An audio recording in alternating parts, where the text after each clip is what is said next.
আজকে আমরা করব যে শেষে ৫ যুক্ত সকল সংখ্যার বর্গ আমরা কিভাবে বের করতে পারি তার শর্টকাট। দেখুন এখানে ৫ আছে, আমরা ৫ দিয়ে করি। ধরুন আমরা ২৫-এর বর্গ করব।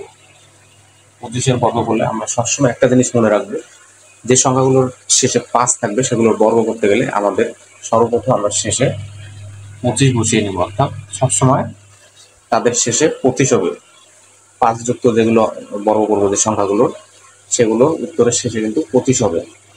তারপরে আমরা যে সংখ্যাটার বর্গ করবো ওই সংখ্যাটি আমরা পূর্ববর্তী যে অঙ্কটি আছে, অর্থাৎ ২৫-এর এখানে ২ আছে পূর্বে, এই ২ এর পরবর্তী সংখ্যাটা কি হবে, পরবর্তী অঙ্কটি কি হবে, ৩ হবে। অর্থাৎ ২ এর পরে কিন্তু 3 হবে।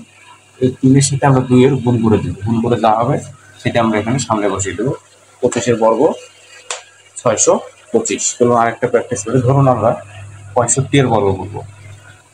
৬৫-এর বর্গ করলে শেষে ৫ আছে, সুতরাং আমরা শেষে ২৫ বসিয়ে নেব। এবং ৬ আছে, ৬-এর পরবর্তী সংখ্যা কত, ৭। তাহলে ৬-৭ ৪২, ৬ আর ৭ গুণ করে দেবো, ৬-৭ ৪২।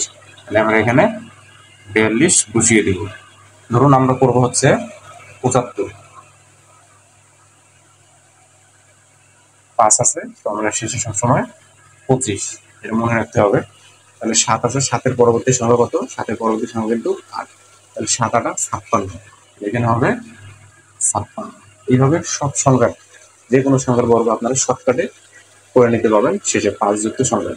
বন্ধুরা, ভিডিওটি ভালো লাগলে অবশ্যই চ্যানেলটি সাবস্ক্রাইব করে রাখবেন, একটা লাইক একটা কমেন্ট করে দেবেন। ধন্যবাদ সবাইকে। আসসালামু আলাইকুম।